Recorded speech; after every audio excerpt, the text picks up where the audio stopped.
Dans le football, il y a des héros et il y a des gens qui aiment marcher au bord du chaos. Des joueurs capables de tout pour gagner, des joueurs qui divisent le monde à chaque geste. Et au sommet de cette liste, il y a un nom que tout le monde reconnaît. Un nom qui déclenche les insultes, la rage, la passion et la haine. Un nom qui a transformé les classicos en guerre civile. Sergio Ramos. Pour certains, c'est un leader. Et pour d'autres, c'est un criminel avec un brassard. Mais une chose est sûre, dans sa carrière, Ramos a laissé derrière lui une longue trace de blessés, de polémiques, des coups cachés, des cartons rouges et des soirées où tout le monde entier s'est retourné contre lui. Et aujourd'hui, on va revenir sur ces moments, ces 5 épisodes où le monde du football n'a pas seulement critiqué Ramos, il l'a carrément détesté.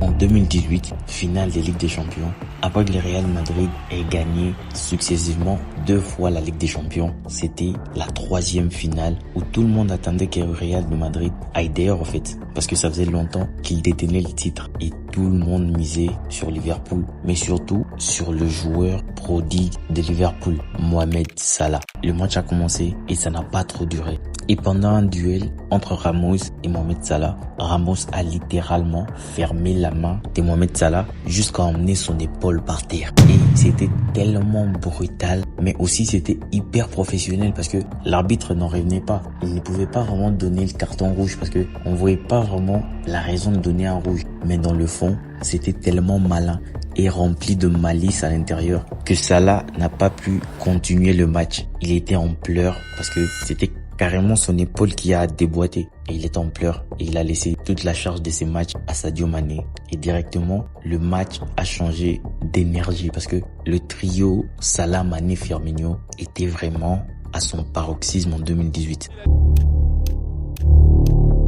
Et deuxièmement, personne n'oubliera comment la carrière de Karius est allée aux oubliettes. Même finale 2018, Sergio Ramos, encore lui, pendant encore un duel, il a sauté normalement pour prendre le ballon, mais il a laissé un gros coup de coude à Karius, mais vraiment à la tête. Et après c'est là, le match a directement chamboulé parce que après cet axe-là, directement Karius a comme perdu sa concentration parce que après ça, le Real a marqué 2 buts dont on reproche énormément à Karius, des erreurs de concentration énormes. Et c'est après les matchs, après les analyses médicales qu'on a compris que Karius, pendant ses coups de coude avec Sergio Ramos, il a eu une commotion cérébrale. Donc c'est-à-dire que ça n'allait pas trop dans sa tête. Mais après sur terrain, avec l'adrénaline, il peut pas vraiment savoir que ça va pas. Mais il a complètement perdu sa concentration. Et il pouvait pas lever la main pour dire que non, je vais aller dehors. Mais après ces erreurs-là, tellement il y avait des espoirs sur Karius. Et encore une fois, c'était un match où il devait prouver et ça s'est fini aux éclats comme ça. Il a complètement perdu sa carrière. Aujourd'hui,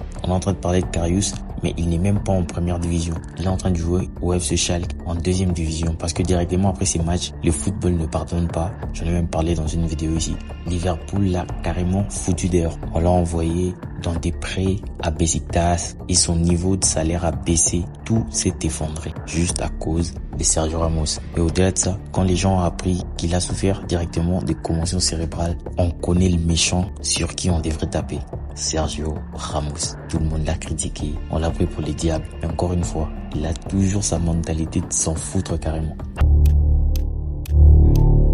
Et la 3e fois, on n'oubliera jamais ce tacle qu'on a appelé tacle Kung Fu. Tellement que c'était intense, tout le monde se rappelle de la période de Ramos et Pepe. Ça, c'était pas une défense, c'était pas l'axe d'une équipe. C'était 2 criminels qui étaient là et qui voulaient en découdre avec tout le monde en fait. En 2010, c'était Classico entre le Real Barça, bien évidemment, on connaît. Et il y avait tellement d'adrénaline autour de ces matchs, une rivalité comme il n'y en a point eu. Tout le monde était scotché devant le match et en cette période-là, Lionel Messi était en feu. On connaît très bien que le prime de Messi n'a jamais terminé. Bien évidemment, jusqu'aujourd'hui, il est fort. Mais en 2010, Messi c'était une autre personne inarrêtable. C'est-à-dire que pour les défenseurs, c'était un danger et une menace. Mais pour Pepe et Ramos, c'était tellement que c'est lui qui bougeait le plus. Les choses qu'on faisait sur Messi, c'était énorme. Alors, il y a eu cet acharnement et tout le monde était énervé contre Ramos. Encore une fois, c'est comme si il s'est nourri de la colère des gens. Ça lui mettait à l'aise, ça lui faisait rire, ça l'énervait de plus. Et à chaque fois que Messi avait le ballon,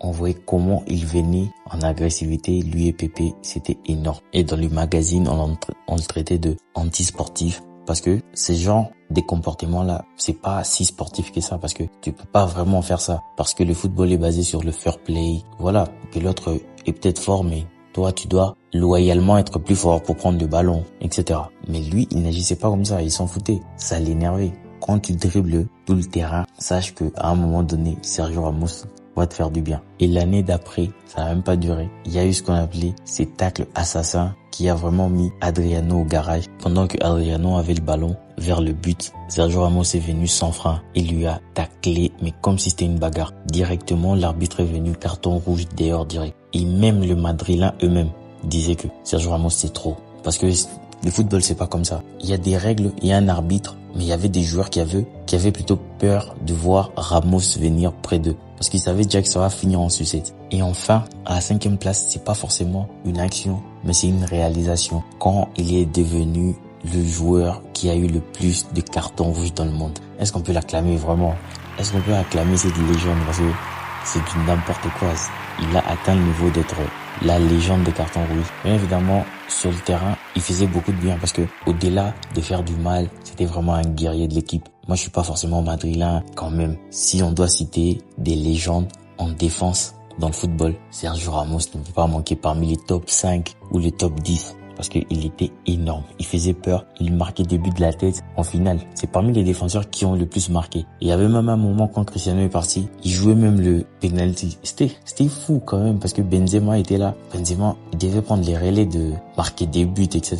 Mais Sergio Ramos, il a vraiment l'esprit. Et aujourd'hui, on dit qu'il a retranscrit cet esprit à Rudiger. Rudiger, il est bizarre aussi, hein. Mais Sergio Ramos était énorme.